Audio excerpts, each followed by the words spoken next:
सो counter current mechanism, ठीक है। सो counter current mechanism क्या है? It is a process of concentration of urine और by the method which mammals produces concentrated urine. Concentrated urine क्या है कि जो हमारा ब्लड होता है उसकी ऑस्मोलारिटी होती है 300 मिली ऑस्मोल। ब्लड की ऑस्मोलारिटी क्या है? 300 मिली ऑस्मोल। और यूरिन की ऑस्मोलारिटी होती है उससे 4 टाइम्स ज्यादा है, that is 1200 milli osmol. So obviously जो यूरिन हम बाहर एक्सक्रीट करेंगे उस यूरिन की ऑस्मोलारिटी ब्लड की ऑस्मोलारिटी से बढ़ानी पड़ेगी, ठीक है। 300 मिली ऑस्मोल से उसको 1200 मिली ऑस्मोल तक लेके जाना पड़ेगा, ओके। अब इस प्रोसेस में जो ब्लड होगा वो हमारा सबसे पहले नेफ्रॉन्स में एंटर करेगा और कलेक्टिंग डक्ट से एग्जिट करेगा। इस प्रोसेस में जब वो एंट्री करके एग्जिट करेगा तो वो एक इनिशियल फिल्ट्रेट बनाएगा ग्लोमेरुलस के अंदर, ठीक है। क्या बनाएगा? फिल्ट्रेट। उस फिल्ट्रेट का जो कॉम्पोजिशन होगा वो प्लाज्मा के सिमिलर होगा। बिग प्रोटीन मॉलिक्यूल उसके अंदर प्रेजेंट नहीं होंगे, बट बहुत सारे useful molecules like glucose, amino acids, ions present होंगे, ठीक है। तो इन सब्सटेंस को वापस भी लेना है और जो यूरिन है उसकी कॉन्सेंट्रेशन को बढ़ाना भी है। तो फिल्ट्रेट की कॉन्सेंट्रेशन को 300 से लेके 1200 जाना है और बीच में जो यूजफुल मटेरियल्स हैं उनको बाहर भी निकालना है, ठीक है। इस प्रोसेस में जैसा कि हमने पढ़ा है कि मैकेनिज्म ऑफ यूरिन फॉर्मेशन में फिल्ट्रेशन के बाद से रीअब्जॉर्प्शन होता है जिसमें हम यूजफुल मटेरियल्स को वापस ले लेते हैं और सिक्रीशन होता है जिससे हम पीएच मेंटेन करते हैं, ठीक है। अब ब्लड जो होता है that is slightly alkaline. Blood का पीएच क्या होता है? Slightly alkaline. बट यूरिन का पीएच क्या होता है? एसिडिक 6। इसका मतलब हमें पीएच भी ऑल्टर करना होगा, ठीक है। सो इन सब प्रोसेस को करने के लिए जब हमारा फिल्ट्रेट यहां से फिल्टर होके initial part of the nephron में आएगा और जब पास करते हुए कलेक्टिंग डक्ट तक जाएगा, उस रास्ते में हमें क्या करना होगा? कुछ चीजों को एलिमिनेट करना पड़ेगा ब्लड, ठीक है। कुछ चीजों को हमें टिब्यूल में से निकाल के टिश्यू स्पेस में डालना पड़ेगा और कुछ चीजों को टिश्यू स्पेस से टिब्यूल के अंदर डालना होगा और इस दौरान हमें कंसंट्रेशन भी मेंटेन करना होगा। अब क्या है कि ट्यूब्यूल वाला जो पोर्शन है वो कॉर्टेक्स वाले रीजन से होता हुआ आउटर मेडुला, आउटर मेडुला से इनर मेडुला, इनर मेडुला से वापस आउटर मेडुला, फिर से कॉर्टेक्स, फिर से कॉर्टेक्स के कलेक्टिंग डक्ट से होते हुए outer medulla and then inner medulla में जाता है, ठीक है। तो इस प्रोसेस में जाएगा तो डिफरेंट जोन्स में टिब्यूल प्रेजेंट है। Tubule is present in the different zone of the kidney. ऊपर का रीजन कॉर्टेक्स है, नीचे का रीजन मेडुला है। तो यहाँ पे 2 जगह पे कंसंट्रेशन हमें मेंटेन करना है। एक हमें मेंटेन करना है टिब्यूल के अंदर और दूसरा मेंटेन करना है टिब्यूल के बाहर, ओके। सो जो मेन हमारा टिब्यूल के बाहर वाला जो रीजन है उसको हम क्या बोलेंगे? Medullary interstitium. क्या बोलेंगे? Medullary interstitium. और इसको हम बोल सकते हैं tissue space of the medulla, medulla के अंदर का टिश्यू स्पेस। अब इसके अंदर हमें कंसंट्रेशन यहां पे भी मेंटेन करनी है, यहां पे भी मेंटेन करनी है। क्यों मेंटेन करनी है? क्या जरूरत है मेंटेन करने की? तो क्या है कि मूवमेंट होना है। मूवमेंट किसका होना है? आयंस का होना है, नाइट्रोजनस वेस्ट का होना है, वाटर का होना है। अगर कोई चीज हम टिब्यूल से बाहर निकाल रहे हैं या कोई चीज टिब्यूल के अंदर डाल रहे हैं तो उसके लिए कंसंट्रेशन ग्रेडियंट का होना जरूरी है। चीजें अपने आप तो मूव करेंगी नहीं। अगर अगेंस्ट द कंसंट्रेशन ग्रेडियंट जाएंगी तो एनर्जी लग के जाएंगी, अगर अलोंग द कंसंट्रेशन ग्रेडियंट जाएंगी तो पैसिवली डिफ्यूजन के थ्रू जाएंगी। तो इसमें होने के लिए कंसंट्रेशन ग्रेडियंट तो होना है, या तो अलोंग हो या तो अगेंस्ट हो। तो कंसंट्रेशन ग्रेडियंट टिश्यू स्पेस में भी होगा और ट्यूब्यूल के अंदर भी होगा, ठीक है। अब इन चीजों को समझने के लिए हमें सबसे पहले थोड़ी सी जानकारी होनी चाहिए कि ये जो टिब्यूल का पोर्शन है इसके कौन कौन से पोर्शन की कॉम्पोजिशन कैसी है और वो कौन कौन चीजों के लिए परमिएबल, कौन कौन सी चीजें वो अंदर ले सकता है और कौन कौन सी चीजें वो बाहर छोड़ सकता है। तो सबसे पहले हम नोट करते हैं, before we start counter current mechanism we must know the permeability of the tubular parts. Okay, कहां पे कौन सी चीज का रीअब्जॉर्प्शन हो रहा है? रीअब्जॉर्प्शन का मतलब material going out of the tubule. Reabsorption का मतलब material going out of the tubule. And secretion हो रहा है, सिक्रीशन मतलब मटेरियल कमिंग इनसाइड। ओके, तो सबसे पहले आप ट्यूबुलर जो पार्ट्स हैं उनके फंक्शंस लिखें। ठीक है, सबसे पहले function of PCT, proximal convoluted tubule, जो कि हमारा इनिशियल पोर्शन है, स्टार्टिंग पोर्शन है नेफ्रॉन का। ठीक है, पीसीटी। ओके, सो पीसीटी जो होता है, पीसीटी की जो लाइनिंग होती है, ओके, पीसीटी की लाइनिंग बनी होती है किसकी? Simple squamous, cuboidal brush border epithelium, cuboidal brush border epithelium. तो सबसे पहले आप लिखोगे पीसीटी। पीसीटी किसका बना है? क्यूबॉइडल सिंपल, सिंपल मतलब यूनी लेयर्ड है, simple cuboidal brush border epithelium. अब इस एपिथेलियम का फंक्शन आप जानते हो, ये एपिथेलियम जो होता है ये एब्जॉर्प्शन भी करता है, क्योंकि ब्रश बॉर्डर होने का मतलब क्या है? ये कैसा है? किसकी प्रेजेंस होगी ब्रश बॉर्डर होने की वजह से? Villi and microvilli, villi and microvilli. So इसके अंदर विलाई होंगे, माइक्रोविलाई होंगे जो सरफेस एरिया इंक्रीज करेंगे, और सरफेस एरिया इंक्रीज करेंगे तो ये एब्जॉर्प्शन भी करेगा एंड सिक्रीशन भी करेगा, एब्जॉर्प्शन भी करेगा एंड सिक्रीशन भी करेगा। ठीक है, तो पीसीटी के अंदर ब्रश बॉर्डर एपिथेलियम के प्रेजेंस होने की वजह से यहाँ पे सब्सटेंस का रीअब्जॉर्प्शन एंड सिक्रीशन होगा। सबसे पहले लिखेंगे रीअब्जॉर्प्शन किन चीजों का होगा।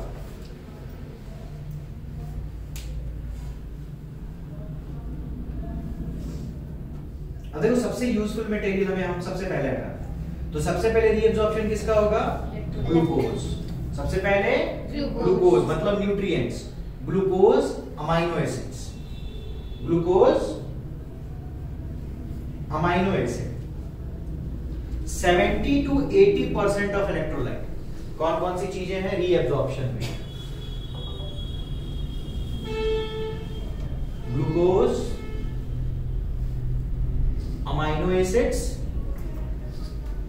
70 to 80% of electrolyte. So obvious सी बात है, जब हमारे ये तो सॉल्यूट पोर्शन है ना, ये सब तो सॉल्यूट पोर्शन है, तो अगर ये चीजें रिमूव हो रही हैं तो हमारा जो फिल्ट्रेट होगा वो कॉन्सेंट्रेटेड होगा या डाइल्यूट होगा? डाइल्यूट होगा ना। तो ऑस्मोलारिटी यहाँ पे क्या रहेगी? 300 मिलीऑस्मो। ऑस्मोलारिटी क्या रहेगी? 300 मिलीऑस्मो, क्योंकि इसमें से हम क्या हटा रहे हैं? सॉल्यूट, और सॉल्यूट हटाएंगे तो कंसंट्रेशन क्या होगा? डिक्रीज होगा।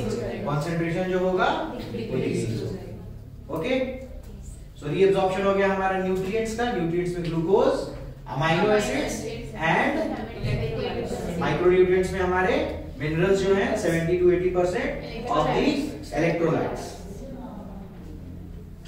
इसके अलावा अब सिंपल सी बात है कि जब इलेक्ट्रोलाइट्स जा रहे हैं तो वाटर भी तो उसको फॉलो करेगा। ठीक है, तो इसका मतलब पीसीटी जो होगा ये परमिएबल, इसकी परमिएबिलिटी अगर हम लिखेंगे तो permeable to both solute and solvent, solute and solvent. ये परमिएबल होगा सॉल्यूट के भी एंड सॉल्वेंट। ठीक है, तो यहां से वाटर भी जाएगा, बट ज्यादा क्वांटिटी में नहीं जाएगा, क्योंकि कॉर्टेक्स का जो इंटरस्टिशियम जो है, कॉर्टेक्स का इंटरस्टिशियम में जो स्पेस है उसकी ऑस्मोलारिटी जो है वो ज्यादा नहीं होगी, वो 300 के आसपास है। तो वहां पे मीडियम जो होगा ट्रांसफर होने के बाद से 300 मिली ऑस्मोल मेंटेन हो जाएगा। ठीक है, अब यहां पे देखते हैं सिक्रीशन। सिक्रीशन किन किन चीजों का होगा? देखिए सिक्रीशन किन किन चीजों का होगा।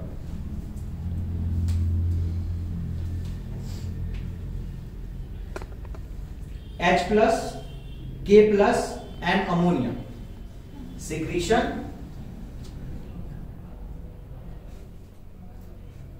H+, K+ and ammonia.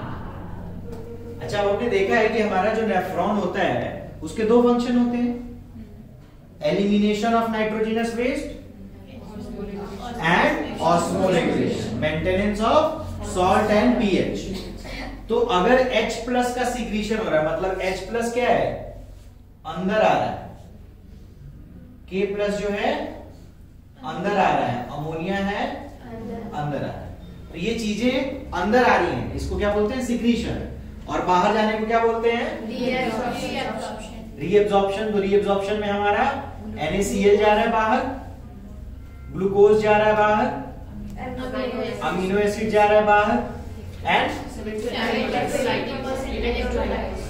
Electrolytes में कौन कौन होंगे? NaCl तो वही क्या, इसके अलावा K+ and SCO3-। So bicarbonate ions जा रहे हैं, तो बाइकार्बोनेट आयन पीएच को बेसिक रखते हैं और H+ आयन एसिडिक रखते हैं। तो बाइकार्बोनेट आयन जा रहे हैं, H+ आयन अंदर आ रहे हैं, तो पीएच क्या होगा? तो पीएच यहाँ पे क्या हो जाएगा? एसिडिक। ठीक है, पीसीडी का है, काम समझ में? ठीक है। अच्छा, अब एक चीज और है, अब इसी के साथ साथ देखते हैं ये चीजें जो स्पेस में आ रही हैं, अगर ये स्पेस में पड़ी रहेंगी तो कोई मतलब नहीं हुआ ना इनको स्पेस में भेजने का, क्योंकि ये तो यूजफुल मटेरियल है। तो यूजफुल मटेरियल तो वापस जाना चाहिए ना ब्लड में, वापस जाना चाहिए ब्लड में। तो इसके साथ साथ हमारा यहाँ पे जो कैपिलरीज इसके साथ या जो आर्टरी इसके साथ एसोसिएटेड होगी, वो इंटरस्टिशियल फ्लूइड से उस सब्सटेंस को अपने अंदर एब्जॉर्ब कर लेगी। ठीक है, इसीलिए प्रोसेस को हम रीएब्जॉर्प्शन बोलते हैं, क्योंकि केवल यहां से मटेरियल का बाहर निकलना रीएब्जॉर्प्शन ही है, वो तो रिलीज हो गया ना, ट्यूब्यूल से उसने रिलीज कर दिया। बट इस प्रोसेस को हम रीएब्जॉर्प्शन इसीलिए बोलते हैं कि जो आर्टरी होती है वो वापस उस सब्सटेंस को अपने अंदर एब्जॉर्ब कर लेती है। और जो आर्टरी होती है उसका पहला एब्जॉर्प्शन ग्लूकोज का कहां पे हुआ रहता है?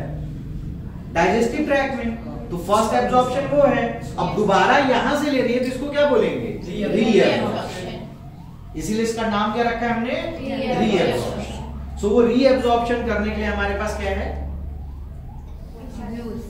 वासा रेक्टा। रीएब्जॉर्प्शन के लिए जो ब्लड वेसल है, इस ब्लड वेसल का यहाँ पे क्या नाम है? वासा रेक्टा। ये किसकी ब्रांच है?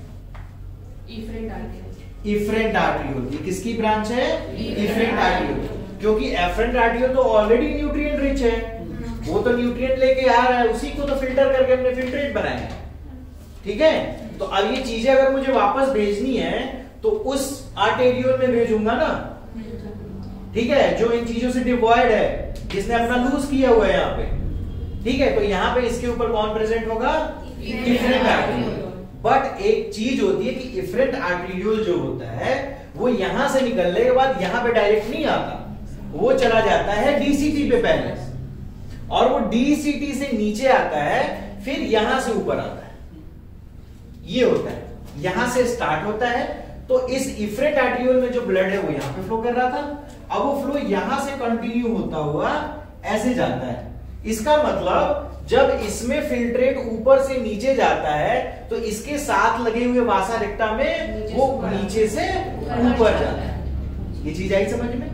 तो यहाँ पे क्या होता है कि इस ट्यूब्यूल में और इस आर्टेरियोल में, इस वासा रेक्टा के, अब ये वासा रेक्टा का ऊपर जाता है, इसको क्या बोलेंगे? एसेंडिंग वासा रेक्टा या ascending limb of vasa recta. और ये क्या है? Descending limb of vasa रेक्टा। तो ये हमारा डिसेंडिंग हेनले लूप है, ये नीचे जा रहा है तो डिसेंडिंग हेनले लूप है, ये ऊपर आ रहा है तो एसेंडिंग वासा रेक्टा है। ये सुपर इंपोज करता है किसके साथ? इसके साथ, इसके साथ एसोसिएशन में होता है। तो जब फिल्ट्रेट हमारा यहां से नीचे आ रहा होता है, ये वाला जो पोर्शन है वो नीचे से ऊपर जा रहा है, ठीक है। तो ये जो फ्लो होता है एक दूसरे में, एक दूसरे के क्या होता है, अपोजिट होता है, ठीक है। पहली चीज ओके। अच्छा, अगर मैं इस असेंडिंग लूप की बात करूं और इस डिसेंडिंग लूप की बात करूं वासा रेक्टा का, तो इस वासा रेक्टा में ये नीचे आ रहा है और ये ऊपर जा रहा है, तो यहां पे भी अपोजिट है, ठीक है। फिर यहां पे मैं देखूंगा तो ये डिसेंडिंग लूप है हेनले का और ये असेंडिंग लूप है हेनले का, तो इसमें नीचे आ रहा है तो इसमें ऊपर जा रहा है, इसमें भी अपोजिट है। तो यहां पे तीन तरह के काउंटर करंट्स हैं। काउंटर करंट का मतलब क्या हो गया, अपोजिट फ्लो ऑफ मटेरियल, ठीक है, flow of material in opposite direction. So यहां पे जो फिल्ट्रेट है वो नीचे आ रहा है, यहां पे फिल्ट्रेट जो है वो ऊपर जा रहा है। So there is a counter current within the loop of Henle, descending limb और असेंडिंग लिंब के बीच में। फिर यहाँ पे वासा रेक्टा है, वासा रेक्टा भी यहां से नीचे आ रहा है और यहां से ऊपर जा रहा है। So there is a counter current within the vasa recta, limbs of vasa recta, और ये जो वासा रेक्टा ये इसके साथ सुपरइम्पोज्ड है, ठीक है। तो जब इसमें नीचे से ऊपर जा रहा होता है, वासा रेक्टा इसके साथ नीचे आ रही होती है, तो इन दोनों के बीच में काउंटर करंट है। यहाँ पे जब फिल्ट्रेट ऊपर से नीचे आ रहा होता है तो वासा रेक्टा नीचे से ऊपर जा रही होती है, तो उसमें फ्लो फिर अपोजिट है। तो इसी को हम क्या बोलते हैं, और ये काउंटर करंट किस चीज में हेल्प करेगा, ऑब्वियस सी बात है, जो चीजें यहां से रिलीज हो रही होंगी वो वहां एब्जॉर्ब होंगी, और जो चीजें वहां से रिलीज होंगी वो यहां पे एब्जॉर्ब होंगी, ठीक है। उससे और इनके बीच में मीडियम का काम कौन करेगा, इंटरस्टिशियल मेडुला, जो इंटरस्टिशियल स्पेस है, टिश्यू स्पेस है किडनी का, वो करेगा, ठीक है। तो एक्सचेंज जो होता है, हमने हमेशा पढ़ा एक्सचेंज कभी भी आर्टरी और ट्यूब्यूल के बीच में होगा, किसी के बीच में होगा, ब्लड के बीच में भी हो और सेल के बीच में भी हो, तो बीच में टिश्यू फ्लूइड इन्वॉल्व होते हैं। तो यहां पे भी टिश्यू फ्लूइड इन्वॉल्व रहेंगे, और ये टिश्यू फ्लूइड बहुत इंपॉर्टेंट होंगे क्योंकि यही वो कॉन्सेंट्रेशन ग्रेडियंट मेंटेन करेंगे जिससे एक्सचेंज हो सके। समझ में आ रही बात? Yes sir. ठीक है, यस। सो केवल काउंटर करंट हम ये नहीं बोलेंगे कि लूप ऑफ हेनले में फ्लो जो है वो अपोजिट है तो काउंटर करंट है। भाई यहाँ पे भी फ्लो अपोजिट है, यहाँ पे भी काउंटर करंट है, इन दोनों का एक दूसरे के रेस्पेक्ट में भी काउंटर करंट है, ठीक है। रिवर्स समझ में आ रहा है काउंटर करंट क्या है? Yes sir. ठीक है, अब हम पीसीटी से थोड़ा सा आगे बढ़ते हैं। पीसीटी के बाद हम आते हैं डिसेंडिंग हेनले लूप में। डिसेंडिंग हेनले लूप की हेनले लूप जो नीचे आ रहा है उसके साथ क्या हो रहा है, ठीक है। अच्छा, उससे पहले दो तीन चीजें हैं वो आप कर लो। सेलेक्टिव सिक्रीशन, सेलेक्टिव सिक्रीशन आपने पढ़ा कि सिक्रीशन जो होता है, सिक्रीशन क्या होता है, कोई भी मटेरियल जो होगा जब वो ट्यूबुलर पार्ट से बाहर जाएगा, इसको हम क्या बोलेंगे, सिक्रीशन, रीअब्जॉर्प्शन। तुरंत भूल जाते हैं, ठीक है, ये होता है ना, एग्जाम में क्वेश्चन ऐसे ही लिखे रहते हैं, ठीक है। ओके, सो आप सिंपल याद किया है कि anything going out of the tubule is reabsorption, anything coming into the tubule is secretion। तो जब substances tubule के अंदर आएंगे तो इसको हम क्या बोलेंगे, secretion, और जब बाहर जाएंगे तो क्या बोलेंगे, reabsorption। अब बहुत सारा मटेरियल अंदर बाहर आ जा सकता है, कुछ चीजें होंगी जो किसी पर्टिकुलर रीजन में ही अंदर आएंगी या पर्टिकुलर रीजन में ही बाहर जाएंगे, इसको हम क्या बोलेंगे, सेलेक्टिव रीअब्जॉर्प्शन या सेलेक्टिव सिक्रीशन, ठीक है। तो पीसीटी के अंदर सेलेक्टिव सिक्रीशन किसका होता है, देखो, selective secretion in PCT,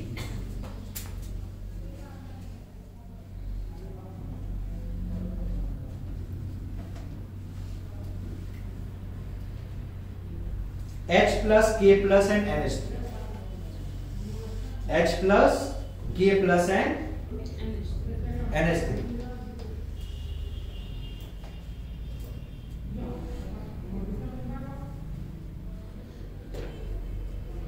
and selective reabsorption किसका होता है, bicarbonate. Selective reabsorption is bicarbonate,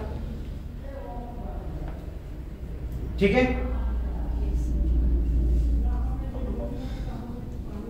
maintenance of pH and salt balance, maintenance of pH and salt balance.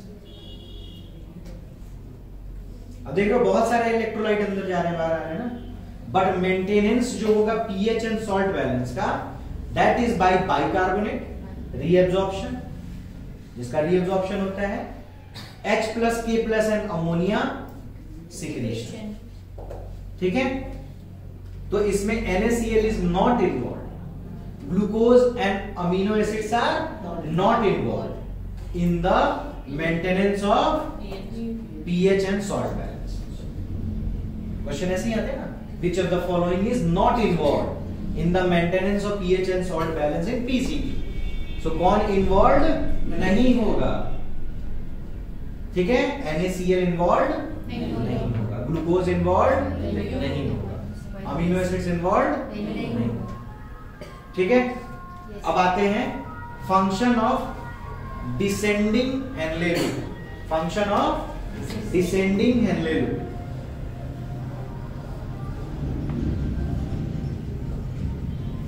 So descending Henle loop और असेंडिंग हेनले लूप में structure wise आप देख सकते हो कि डिसेंडिंग हेनले लूप जो है वो असेंडिंग हेनले लूप के कंपैरिजन में क्या है, थोड़ा सा पतला है। क्या है, पतला है। और असेंडिंग हेनले लूप क्या है, थोड़ा सा ठीक है। तो ऑब्वियसली दोनों की परमिएबिलिटी भी क्या होगी, डिफरेंट। दोनों की परमिएबिलिटी भी क्या होगी, डिफरेंट होगी। तो सबसे पहले डिसेंडिंग हेनले लूप की परमिएबिलिटी जो है वो आप देख सकते हो, वाटर यहां से बाहर जा रहा है, so it is permeable to water. लिख लो, it is permeable to water, impermeable to electrolytes. Permeable to water, impermeable to electrolytes. कोई भी इलेक्ट्रोलाइट आपको डीसीटी के अंदर आता और जाता नहीं दिखाई देगा। डीसीटी बोलो, सॉरी, डिसेंडिंग हेनले लूप के अंदर आता और जाता दिखाई नहीं देगा, केवल वाटर बाहर जाएगा। आप सोचो 300 मिली ऑस्मोल था यहाँ पे, जैसे ये नीचे जा रहा है तो पानी बाहर जा रहा है, तो यूजफुल मटेरियल निकाल लिया था आपने, वो निकालने की वजह से क्या हो गया था, डाइल्यूट हो गया था सॉल्यूशन। बट यूरिन तो आपको कॉन्सेंट्रेशन निकालना है, कॉन्सेंट्रेटेड बाहर निकालना है, तो जब ये नीचे जाएगा तो इसकी कॉन्सेंट्रेशन को चेंज होना पड़ेगा। ठीक है, तो नीचे जाने के लिए अब इसको कॉन्सेंट्रेशन को चेंज करने का क्या तरीका है, वाटर यहां से रीएब्सॉर्ब, वाटर यहां से रीएब्सॉर्ब कर लीजिए। सो वाटर यहां से बाहर निकाल दिया। अब एक यहां पे कैच है कि वाटर अपने आप कैसे बाहर निकलेगा, राइट? वाटर अपने आप कैसे बाहर निकलेगा? वाटर तो ऑलवेज कॉन्सेंट्रेशन ग्रेडियंट में जाता है ना, हाई कॉन्सेंट्रेशन से लो कॉन्सेंट्रेशन, उसका अपना वाटर का। ठीक है, या सॉल्यूट के कंपैरिजन में बात करें तो low solute concentration to high solute concentration. तो यहां पे रोल आता है वासा रेक्टा का। सो इसके साथ डिसेंडिंग हेनले लूप के साथ इसका असेंडिंग लिंब होगा, और इसके असेंडिंग लिंब से क्या बाहर आता है, NaCl। तो पहले क्या बाहर आएगा, NaCl आएगा, उसको फॉलो करता हुआ यहां से। तो ऑब्वियस सी बात है कि जो ये असेंडिंग लिंब ऑफ वासा रेक्टा है ये NaCl बाहर करेगा।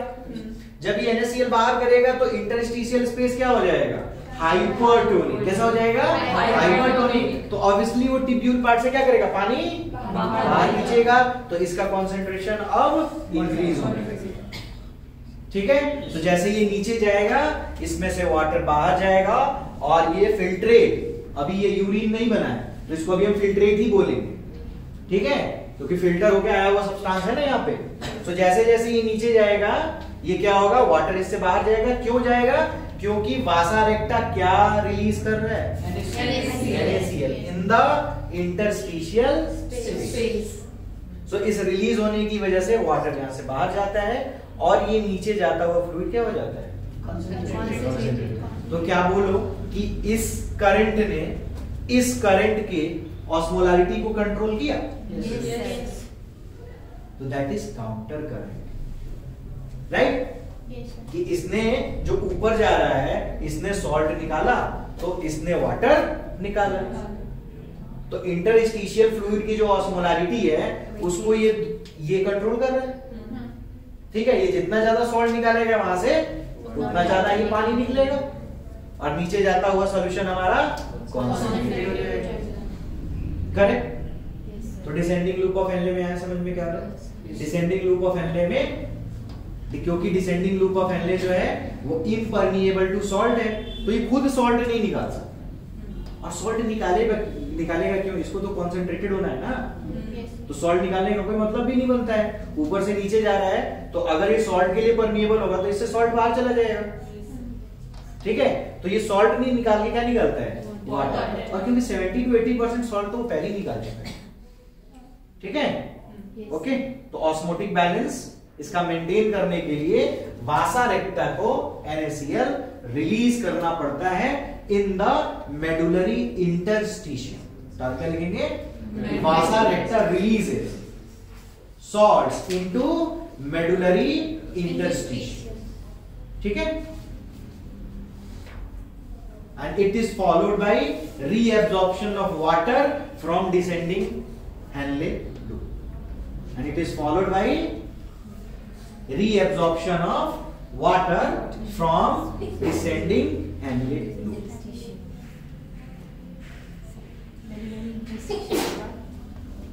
and it is followed by reabsorption of water from descending Henle loop. ठीक है, क्लियर? दो पोर्शन समझ में आ गए, PCT and descending Henle loop। अब हम नीचे से यू टर्न मारेंगे और ऊपर की तरफ आएंगे तो क्या मिलेगा हमारा? Ascending Henle loop। अब देखो, अब ये नीचे से ऊपर आ रहा है, तो नीचे से ऊपर आएगा तो फिर क्या होगा? फ्लो चेंज हो गया, डायरेक्शन चेंज हो गई।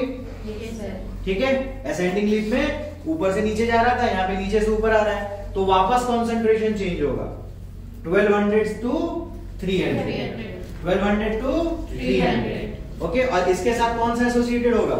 डिसेंडिंग लिम्ब ऑफ वासा। इसके साथ क्या एसोसिएटेड होगा? Descending limb of Vasa.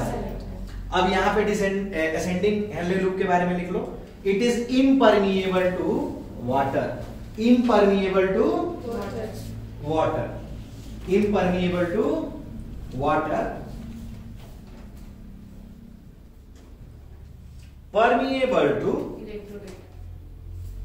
permeable to electrolyte, mainly NaCl and urea, permeable to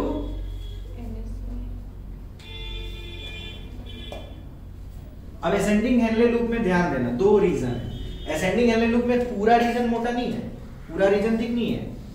जो इनर मेडुला वाला रीजन है उसकी थिकनेस कंसिस्टेंट है डिसेंडिंग लूप के साथ, बट जो आउटर मेडुला में रीजन है दैट इज थिक। सो ये रीजन जो होगा ये इम्परमिएबल होगा वाटर के, ये थोड़ा सा परमिएबल रहता है क्योंकि ये अभी इनर मेडुला के अंदर ही है।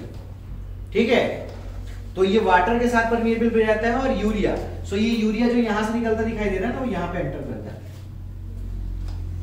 ओके, ये यूरिया जो है तो हम बोलेंगे इंटरस्टिशियल फ्लूइड से यूरिया जो होता है वो क्या करता है? एंटर करता है। इंटरस्टिशियल फ्लूइड से यूरिया जो होता है वो एंटर करता है। यूरिया फर्दर मेंटेन करता है ऑस्मोलारिटी। ठीक है, ओके, तो यहाँ पे यूरिया एंटर करता है, सो यूरिया यहाँ पे कैरी भी होगा, यूरिया यहाँ नीचे से ऊपर कैरी भी होगा। फिर वो जब घूम के इधर आएगा तो यहाँ से फिर एक्सेस होगा तो बाहर कर देंगे। फिर वो यहाँ से एंटर करेगा तो यूरिया थोड़ा बहुत, जो यूरिया की क्वांटिटी भी हम मेंटेन करेंगे, सारा यूरिया रिलीज नहीं करते हैं, थोड़ा सा रिटेन भी करते हैं, तो वो रिटेंशन फिर यहां से होगा। ठीक है, तो इसका मतलब जब डिसेंडिंग लूप ऑफ Henle चलेगा और यहां पे जब हम यूरिन का कंसंट्रेशन करेंगे तो उसमें यूरिया भी एक रोल प्ले करेगा। कलेक्टिंग डक्ट में यूरिया का रिमूवल भी होगा और यहां से यूरिया का एंट्री भी होगा। यूरिया यहां से एंटर भी करेगा और यहां से बाहर भी जाएगा। ठीक है, ओके, तो ये किसके लिए परमिएबल है? इलेक्ट्रोलाइट के लिए। और किसके लिए इम्परमिएबल है?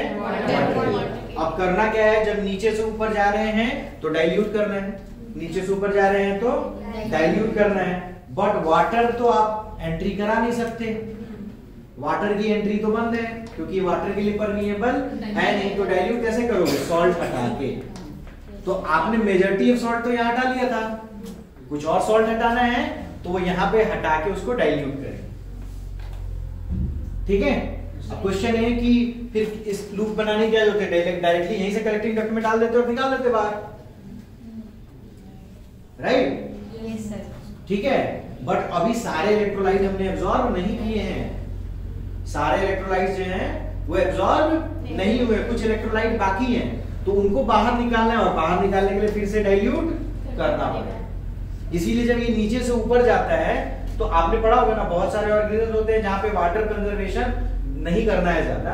ठीक है। अच्छा, इलेक्ट्रोलाइट भी क्यों निकालना है अभी? क्योंकि और वाटर भी कंजर्व करना है। ठीक है। कंसंट्रेशन अभी और इंक्रीज करनी है, वाटर की कंजर्वेशन और करनी है। ठीक है। तो जहां पे आपने पढ़ा होगा कि वाटर का रिलीज बहुत ज्यादा है, वाटर बहुत ज्यादा अवेलेबल है, बहुत ज्यादा पानी पी सकते हैं, ठीक है, या ऐसे ऑर्गेनिजम्स जिनको पानी की दिक्कत नहीं है, ठीक है, तो उनके लिए कोई दिक्कत नहीं है। उनका ये हेनले लूप क्या होता है?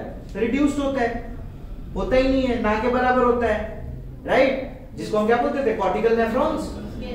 तो कॉर्टिकल नेफ्रॉन में ये हेनले लूप रिड्यूस्ड होता है।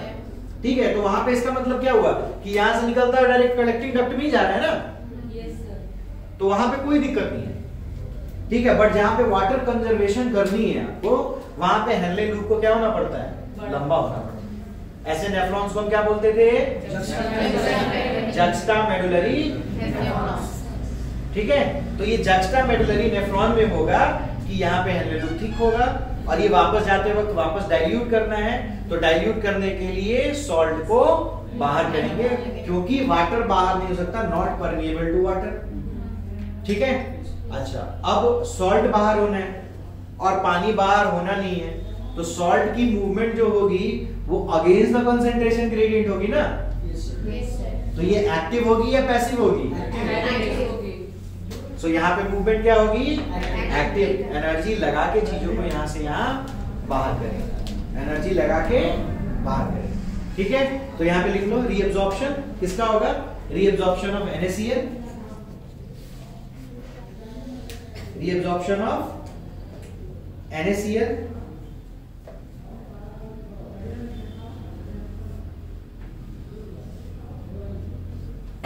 and concentration of filtrate. Reabsorption of NaCl, concentration of filtrate, secretion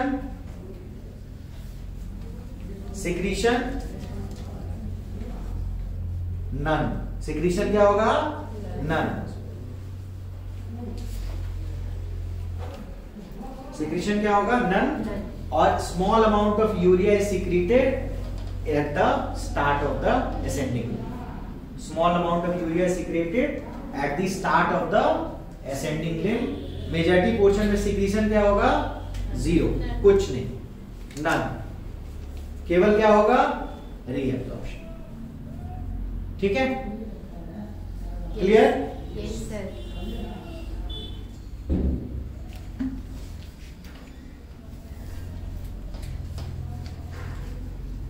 okay. So अब ध्यान देना है कि काउंटर करंट हमारा केवल हेनले लूप से डिसेंडिंग हेनले लूप से असेंडिंग हेनले लूप तक है, डिसेंडिंग हेनले लूप से असेंडिंग हेनले लूप तक है, क्योंकि वहीं तक वासा रेक्टा प्रेजेंट है। Vasa recta is the branching present only on the Henle loop. ठीक है। जहां पे हेनले लूप नहीं होती वहां पे वासा रेक्टा भी नहीं होता। कॉर्टिकल नेफ्रॉन में वासा रेक्टा भी नहीं है। ठीक है। तो काउंटर करंट अभी यहीं तक फॉलो होना, इसके बाद से काउंटर करंट नहीं है, इसके बाद से काउंटर करंट नहीं है। तो अभी यहाँ पे हमें डिसेंडिंग वासा रेक्टा का भी फंक्शन देखना है। सो यहाँ पे NaCl बाहर आया था, NaCl बाहर आया था, तो ऑब्वियस सी बात है कि जब NaCl बाहर आएगा तो यहाँ से वाटर बाहर आएगा, क्योंकि यहाँ पे हाइपरटोनिक इंटरस्टिशियल फ्लूइड हो जाएगा ना NaCl के आने की वजह से। Yes sir. तो यहाँ से क्या वापस आएगा? वाटर। वाटर बाहर आएगा। ठीक है। अच्छा, हम ये भी बोल सकते हैं क्योंकि यहाँ से भी NaCl आ रहा है तो यहाँ से भी वाटर बाहर आएगा, दोनों करेंगे ना साथ में काम। Yes sir. ठीक है। कि डिसेंडिंग हेनले लूप जो होगा ये वाटर रिलीज कर रहा था, ठीक है, ओके, और ये हमारा NaCl रिलीज कर रहा था। अब ये NaCl रिलीज कर रहा था, इससे और ज्यादा वाटर रिलीज होगा ना। Yes, sir. सो इसका काउंटर करंट आया समझ में? Yes, sir. ठीक है, कि क्योंकि इसने NaCl रिलीज किया तो इसको वाटर भी रिलीज करना पड़ेगा। तो इसका मतलब डिसेंडिंग हेनले लूप में वाटर दो कारणों से रिलीज होगा, दो कारणों से बाहर आएगा। पहला क्या है? असेंडिंग हेनले लूप ने भी इलेक्ट्रोलाइट इंटरस्टिशियल फ्लूइड के अंदर बढ़ाया है और असेंडिंग वासा रेक्टा ने भी बढ़ाया है। तो दोनों असेंडिंग वाले, whether it is Henle loop और वासा रेक्टा, रिलीज करेंगे NaCl into the interstitial space, जिसकी वजह से डिसेंडिंग लूप से पानी बाहर जाएगा। ठीक है, तो डिसेंडिंग हेनले लूप की में जो फिल्ट्रेट है उसकी कंसंट्रेशन के लिए कौन कौन रिस्पॉन्सिबल है? Both the ascending limbs. Both the ascending limbs मतलब ascending loop of Henle and ascending loop of, ठीक है। Yes, sir. ओके, अब इसके साथ एसोसिएटेड कौन सा है? डिसेंडिंग वासा रेक्टा। तो डिसेंडिंग वासा, अब इसने NaCl छोड़ा है, अगर ज्यादा NaCl के लिए एब्सॉर्ब भी करेगा। Yes, sir. क्योंकि अगर ये NaCl, ध्यान देंगे, अगर ये NaCl जो एक्स्ट्रा आ रहा है, अगर ये वापस इसमें नहीं जाएगा तो यहाँ पे NaCl आना बंद हो जाएगा ना। Yes, sir. ठीक है, अगेन द कंसंट्रेशन ग्रेडियंट जा रहा है, तो जा रहा है तो फिर तो क्वांटिटी तो इंक्रीज होगी। तो अगर वो बहुत ज्यादा इंक्रीज कर जाएगी तो फिर यहाँ से NaCl बाहर नहीं आ पाएंगे। ठीक है, तो थोड़ा सा NaCl हटाना भी पड़ेगा, और अगर हटा के इसमें डालेगा नहीं तो यहां से निकालेगा कैसे? ठीक है, क्योंकि ये वाला जो है ये तो अपना सब कुछ निकाल के आया है ना, सब कुछ यहाँ पे निकाल के आया हुआ है। ये तो हमारा क्या है? इफरेंट एट्रिब्यूट है ना। Yes, sir. तो अगर ये NaCl रिलीज कर रहा है तो ये NaCl कैसे रिलीज करेगा? जब शुरू में फिल्टर में देके आया है, जब फिल्टर हुआ था तो सब दे दिया था ना, Yes, sir. तो यहाँ पे कहां से रिलीज कर देगा? रिलीज करने के लिए इसके अंदर आना भी चाहिए ना, तो आएगा कहां से? यहाँ से। तो जब ascending Henle loop NaCl release करेगा, उसको डिसेंडिंग वासा रेक्टा लेगा और फिर असेंडिंग में देगा, फिर ये बाहर निकालेगा, तब DHL को वाटर निकालेगा। समझ में आ रहा है? Yes, sir. क्यों ये काउंटर करंट है? Yes, sir. ठीक है, क्योंकि अपोजिट फ्लो हेल्प कर रहा है आयंस की movement to maintain the concentration gradient in the medullary interstitial. ठीक है, Yes, sir. Clear? Yes, sir. ठीक है, अब लास्ट पोर्शन आते हैं DCT का फंक्शन। लिख लो फंक्शंस ऑफ DCT।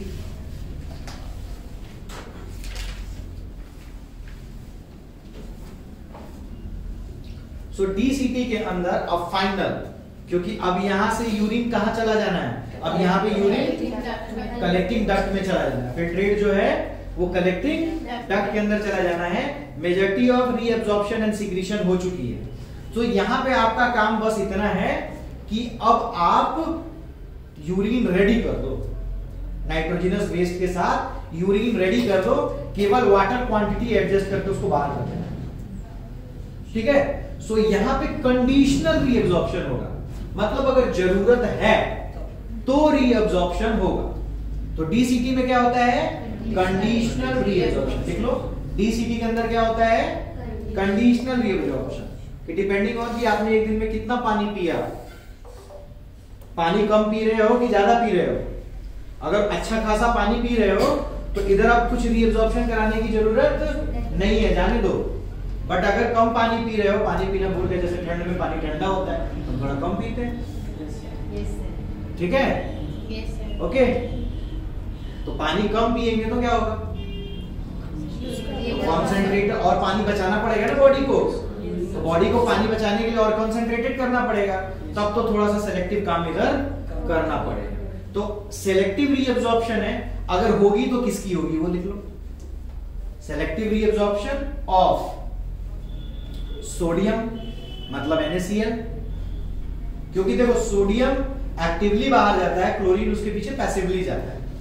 तो जब भी Na बोलेंगे तो Cl साथ में आ जाता है। ठीक है, तो NaCl, water, NaCl, water, bicarbonate, NaCl, water, bicarbonate. ठीक है, तो रीअब्जॉर्प्शन किसकी हुई? NaCl, वाटर एंड, हम बाइकार्बोनेट भी लिख देते हैं। ठीक है, Yes, sir. Okay. Yes, sir. तो आप देखोगे NaCl हटाना क्यों जरूरी है, क्योंकि फिर से 300 मिलियोस्मोल मीथेन करना है ना। ठीक है, यहाँ पे तो घट के अभी तक 200 आ चुका है, तो 300 बनाना है, फिर से वाटर भी। तो पहले NaCl निकाला तो घट गया, 200 के करीब हो गया, फिर वाटर निकाल दिया तो वापस से 300 हो गया, तो फिर यहाँ से 300 वाला एंटर करेगा। ठीक है, Yes, sir. अब आपको इसको 1200 करना है वापस। तो जब कलेक्टिंग डक्ट में कुछ नहीं होता, जब कलेक्टिंग डक्ट में नीचे आता है तो केवल पानी पानी निकालते हैं। तो मैक्सिमम वाटर रीअब्जॉर्प्शन कहाँ पे होती है, कलेक्टिंग डक्ट। तो लास्ट फंक्शन लिख लो कलेक्टिंग डक्ट का। अच्छा, इसका सीक्रेशन नहीं लिखा था हमने, Yes. सीक्रेशन और डीसीटी। डीसीटी के अंदर कुछ सीक्रेशन भी होंगे, और सीक्रेशन किसके किसके होते हैं,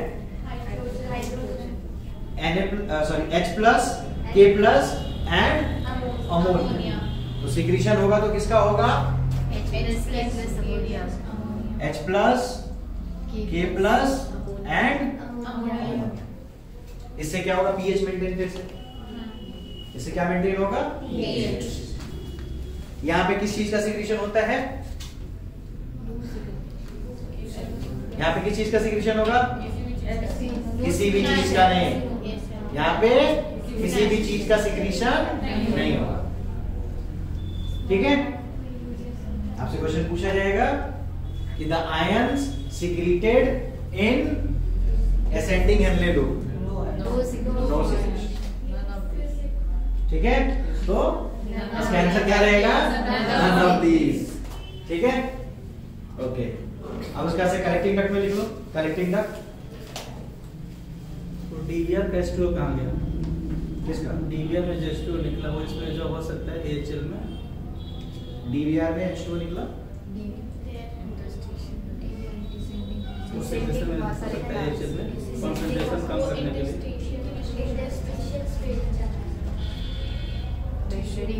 तो डीवीआर में H2O बाहर निकला, यहाँ पे NaCl निकल रहा है इसलिए से H2O निकल रहा है। वो फिर H2O ऑब्जर्व नहीं करेगा कंसंट्रेशन कम करने के लिए नहीं नहीं, ये परमिएबल है नहीं वाटर पे, इम्परमिएबल टू वाटर है। तो ये H2O देगा क्योंकि यहाँ पे NaCl बाहर आ रहा है, यहाँ पे NaCl बाहर आ रहा है इसलिए H2O बाहर करेगा। ठीक है, क्योंकि इसकी कॉन्सेंट, क्योंकि नीचे आ रहे हैं तो क्या है, नीचे वाले साइड में क्या है, कॉन्सेंट्रेशन ज्यादा है। ठीक है, तो हाइपरटोनिक मीडियम है, तो अगर बाहर निकला और ज्यादा हाइपरटोनिक हो रहा है तो इसको वाटर बाहर करना पड़ेगा टू मेंटेन दैट। ओके, क्योंकि इसकी क्या होती है, परमिएबिलिटी, ब्लड की परमिएबिलिटी, ये कैपिलरी की परमिएबिलिटी क्या होगी, सबके लिए होगी, इसमें कोई सिलेक्शन नहीं है। बट यहाँ पे क्या है, सिलेक्शन है, यहाँ पे सेलेक्टिव रीअब्जॉर्प्शन है एंड सेलेक्टिव सीक्रेशन है। बट ये ब्लड है तो ब्लड इसके हिसाब से ही चलेगा। ठीक है, ओके। कलेक्टिंग डक्ट से जो यूरिया आ रहा है वो AHL में मतलब जा रहा है, तो वो तो वासारेटा की DVR में भी तो जा सकता है ना। किसके, वासारेटा का जो DVR है वो AHL से सुपर इम्पोज कर रहा है ना। हाँ, तो वो यूरिया उसमें AHL में एंटर कर रहा है, तो वो DVR में भी तो एंटर कर सकता है। जैसे वहाँ पे भी 600 to 800 है, वहाँ पे भी 600 है। अगर यूरिया यहाँ से यहाँ एंटर करना है, ठीक है, तो यहाँ पे आपका जो कॉन्सेंट्रेशन है वो नीचे की तरफ क्या हो रहा है, बढ़ते जा रहा है। ऑलरेडी सॉल्ट जो है इसके अंदर एंटर कर रहे हैं, तो सॉल्ट एंटर करने की वजह से इसका कॉन्सेंट्रेशन क्या है, बढ़ रहा है। तो ये एक्स्ट्रा सॉल्ट, ये इसके लिए एक तरह से सॉल्यूट ही है ना, तो इस सॉल्यूट को एब्जॉर्ब नहीं करेगा। कौन सा एब्जॉर्ब करेगा, जो नीचे से ऊपर जा रहा है। ठीक है, जिधर कॉन्सेंट्रेशन घट रही है। ठीक है, क्योंकि इधर क्या हो रही है, इधर कॉन्सेंट्रेशन बढ़ रही है, तो अगर यहाँ पे एंटर करेगा तो और कॉन्सेंट्रेशन इंक्रीज होगा। तो यहाँ पे तो ऑलरेडी वहीं से बाहर आया था ना जहाँ पे कॉन्सेंट्रेशन ज्यादा था, तो उसकी एंट्री किधर होगी, जिधर कॉन्सेंट्रेशन कम होगी। ठीक है, फिर ये यहाँ से होता हुआ वापस यहाँ, और यूरिया का जो सर्कल है, अगर यूरिया की रीअब्जॉर्प्शन एंड सीक्रेशन की बात करेंगे तो कलेक्टिंग डक्ट से निकल के असेंडिंग हेनले लूप के अंदर और फिर वापस कलेक्टिंग डक्ट से। ठीक है, क्योंकि इसके अंदर एंटर करने का मतलब है फिर से कॉन्सेंट्रेशन इंक्रीज हो रहा है, तो वहां से निकलने का पर्पस ही नहीं हुआ ना, क्योंकि मूवमेंट हमेशा क्या है, कॉन्सेंट्रेशन ग्रेडियंट के साथ। और यूरिया जब नाइट्रोजनस वेस्ट है वो डिफ्यूजन फॉलो करते हैं, यूरिया और नाइट्रोजनस फेज जो होंगे वो क्या फॉलो करेंगे? डिफ्यूजन। ठीक है, ओके। डिफ्यूजन फॉलो करेंगे तो कहां से होंगे? Higher concentration to lower concentration. So higher concentration से तो निकला है तो उधर घुसेगा ना जिधर लोअर कॉन्सेंट्रेशन, वापस हायर कॉन्सेंट्रेशन में घुसने का कोई मतलब नहीं है। ठीक है, और कोई डाउट? ठीक है, अब एक बार लिख लेना, अब टॉपिक लिख लो थोड़ा सा notes. Counter current mechanism, collecting duct का तो collecting duct, reabsorption of water, collecting duct, reabsorption of water, small amount of urea if required, ठीक है, small amount of urea if required, no secretion, collecting duct में कोई भी secretion नहीं होगी।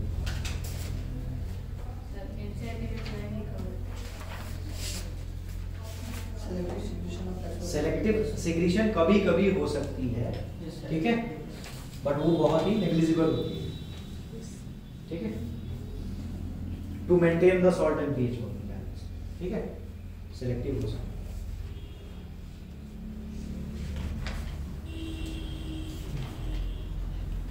ठीक है, अब नोट कर लो काउंटर करंट मैकेनिज्म। सबसे पहले है क्या ये? Process of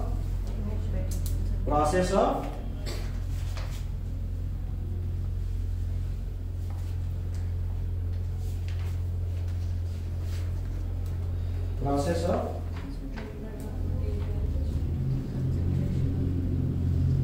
production of concentrated urine from filtrate, process of production of concentrated urine from filtrate, filtrate से कॉन्सेंट्रेटेड यूरिन प्रोड्यूस करने का प्रोसेस क्या कहलाता है? Counter current mechanism. It involves 3 types of counter currents. It involves 3 types of counter currents.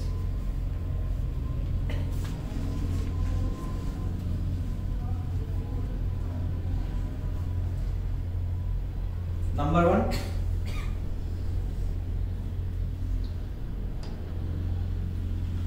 Flow in flow. देखो current का मतलब क्या होता है? Flow of anything is called current, ठीक है। सो हम बोलेंगे तो पहला जो काउंटर करंट है इसका क्या है? Flow in descending loop of Henle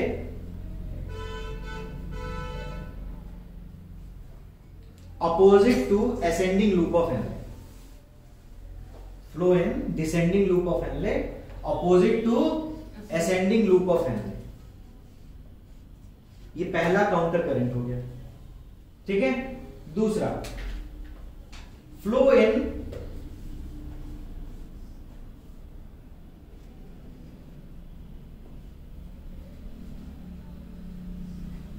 descending limb of vasa recta, flow in descending limb of vasa recta opposite to flow in ascending limb of vasa रेक्टा।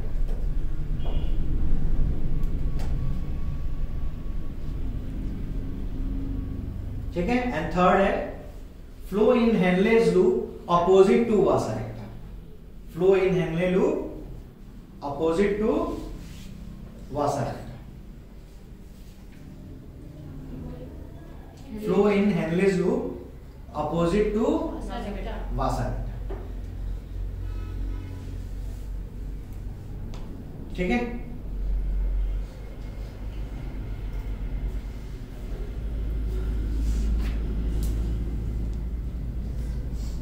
कैसे करते हैं ये? ठीक है, सो लिख लो by movement of NaCl and urea, by movement of NaCl and urea helps in maintenance of movement of NaCl and urea helps in maintenance of concentration gradient helps in maintenance of concentration gradient in the medullary interstitium. In the medullary interstitium.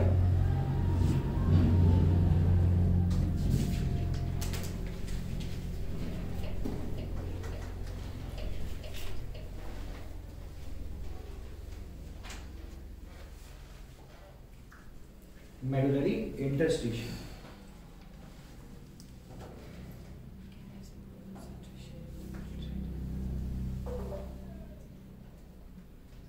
ठीक है, अब start करते हैं counter current mechanism. अब इसमें कुछ values के साथ स्टार्ट करें। ठीक है, तो सबसे पहले काउंटर करंट इन डीएचएल लिखोगे। पहला topic counter current in DHL या करंट ऑफ डीएचएल, क्योंकि अब हम डीएचएल में फ्लो की बात कर रहे हैं। So current in DHL, current in descending Henle loop. तो सबसे पहले इसमें रिमाइंडर देते हुए permeable to water, permeable to water, impermeable to NaCl, permeable to water, impermeable to NaCl.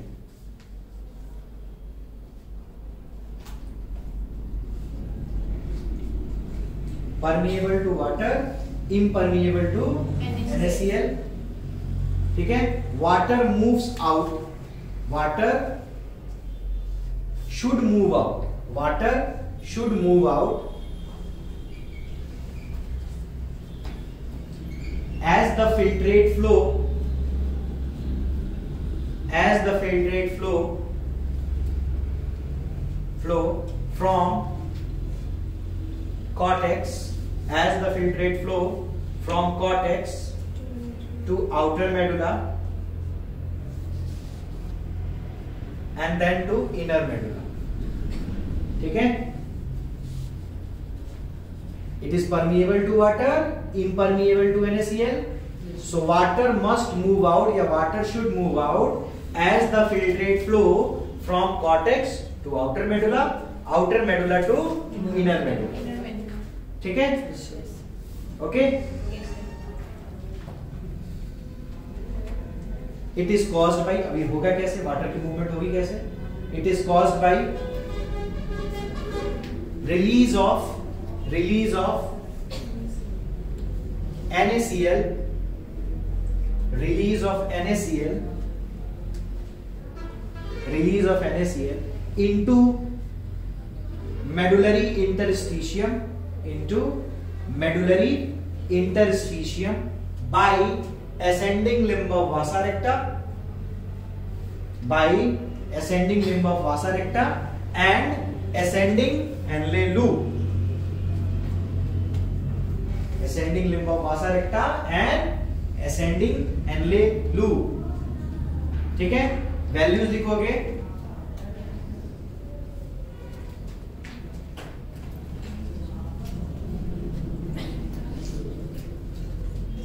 Concentration increases from 300 milliosmol to 1200 milliosmol. Concentration increases from 300 milliosmol to 1200 milliosmol. ठीक है, 300 milliosmol to 1200। Cortex में होता है 300, outer medulla में 300 to 600 and inner medulla में 600 to 1200। Bifurcation अगर आपसे किसी एक का भी पूछ सकते हैं कि during flow of filtrate in the descending Henle loop what is the concentration of inner medulla, 600 to 1200. What is the concentration of outer medulla? 300 to 600. What is the concentration of cortex? 300. Clear? Yes. Okay. इसके बाद से आते हैं, साथ में ही इसका लिखेंगे flow in ascending limb of vasa recta, flow in ascending limb of vasa recta, flow in ascending limb of vasa recta.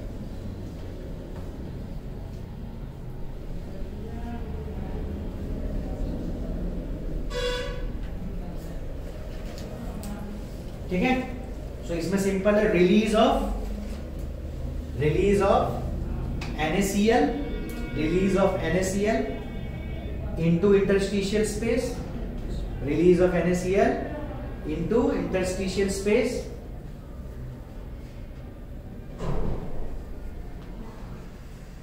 decrease in concentration from 1200 milliosmol to 300, decrease in concentration from 1200 milliosmol to 300 milliosmol. इसमें उल्टा होगा, concentration जो होगा वो क्या करेगा, decrease करेगा 1200 से 300, क्योंकि NaCl बाहर जाएगा। ठीक है, ओके। सो काउंटर करंट है कि डिसेंडिंग हेनले लूप में कॉन्सेंट्रेशन जो इंक्रीज कर रहा है और असेंडिंग वासा रेक्टा में कॉन्सेंट्रेशन जो है वो डिक्रीज कर रहा है। ठीक है, ये NaCl निकाल रहा है तो वो वाटर निकाल रहा है। ठीक है, और उसके साथ साथ ही अब आ जाएंगे ascending flow in ascending Henle loop, flow in ascending loop of Henle, flow in ascending Henle loop, या flow in ascending loop of Henle। तो फिर से reminder, permeable to NaCl, impermeable to water, permeable to NaCl, impermeable to water। NaCl is removed actively, NaCl is removed actively into interstitial space या into medullary interstitium। NaCl is removed actively into medullary interstitium।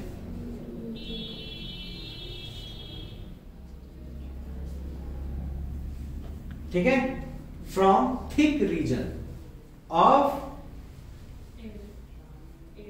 AHF, from thick region, not the thin region। ठीक है, intake of urea into the thin region, intake of urea that is secretion हो गया, release को हम क्या बोलेंगे, reabsorption, और intake को क्या बोलेंगे, secretion। तो intake of urea by the thin region, नीचे वाला region, thin region, and release of NaCl from the thick region. ठीक है, इसके दो रीजन है, thin region and thick region. ठीक है, concentration changes from 1200 milliosmole to 300, concentration changes from 1200 milliosmole to 300। ठीक है, यहां पे क्या होगा, इनर, देखो इनर मेडुला में कोई भी लूप हो, वासा रेक्टा हो, हेनलेस लूप हो, असेंडिंग हो, डिसेंडिंग हो, इनर मेडुला में हमेशा 600 से 1200। अब ऊपर से नीचे आते वाले के लिए 600 से 1200, नीचे से ऊपर जाने के लिए 1200 से 600। ठीक है, ओके। सो यहाँ पे भी क्या हो जाएगा, 1200 टू 600। अगर लिखा हो 600 टू 1200 तो गलत है, क्योंकि नीचे से ऊपर जा रहा है ना, तो क्या होगा, 1200 टू 600 डिक्रीज होगा। ठीक है, okay. So concentration changes from 1200 to 300 in the inner medulla, 600 to 300 in outer medulla, and 300 रहता है हमारा cortex। ठीक है, थोड़ा सा डिक्रीज होता है, 200 तक जाता है, फिर वापस मेंटेन हो जाता है 300। ठीक है, और लास्ट बच गया हमारा flow, flow in descending limb of vasa recta, flow in descending limb of vasa recta. ठीक है,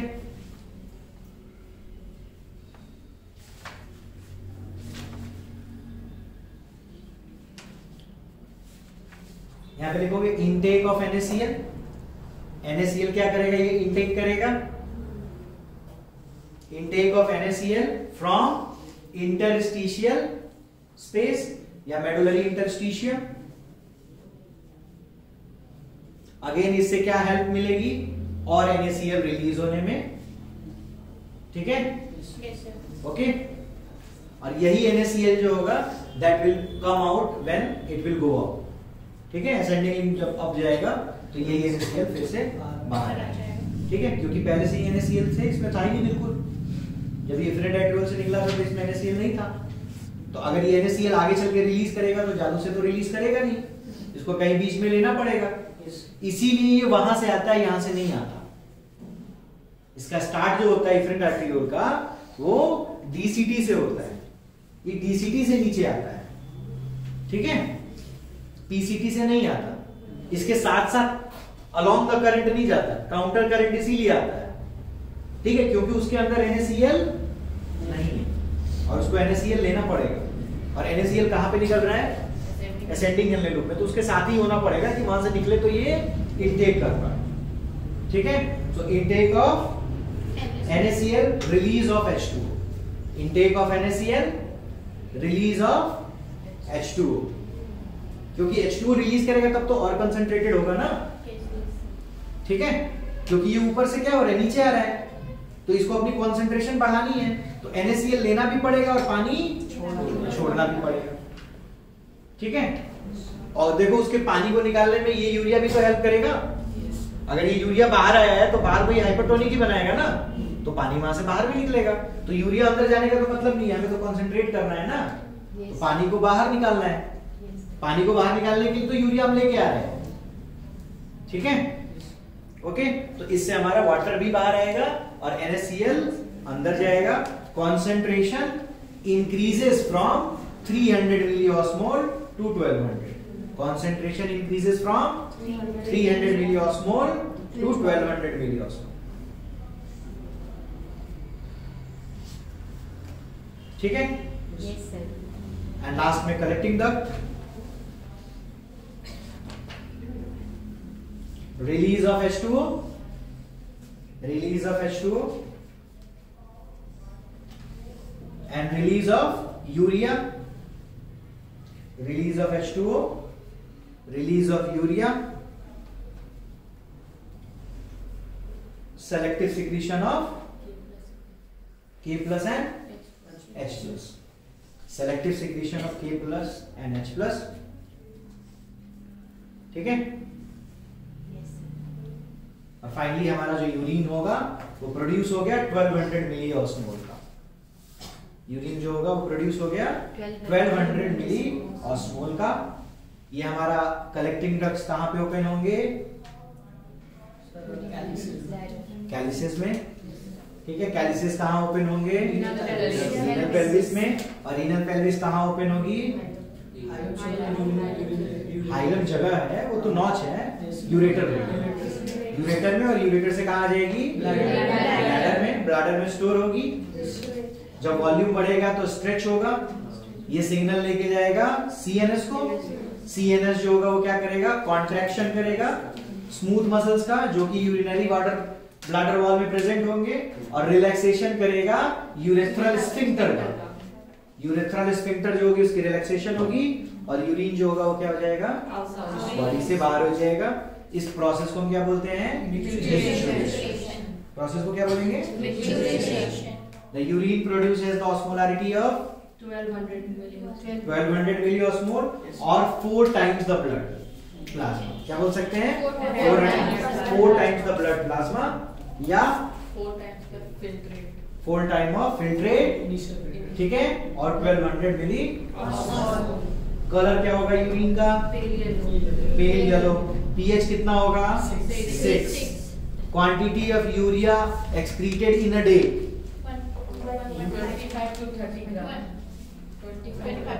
25 to 30 ग्राम यूरिया पूछा। Amount of urine excreted in a day 1 to 1.5 litre, ठीक है। Amount of blood filtered in a day 180, that is amount of filtrate produced is 180 liter.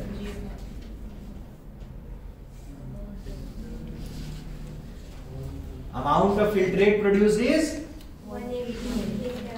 180 liter. Amount of urine produced is 1 to 1.5 liter. इसका मतलब 99% तो हमने वापस absorb कर लिया। Blood filter जो करते हैं वो कितना होता था? 1100 से 1200 ml पर मिनट होता था। इन अ डे कितना होगा? थोड़ा किडनी की मेहनत का आपको पता तो चले। जल्दी कैलकुलेट करो। अरे पर मिनट खुद ही बता दिया, 1100 से 1200 ml। तो एक दिन में कितने मिनट होते हैं? 24 इंटू 60 करो।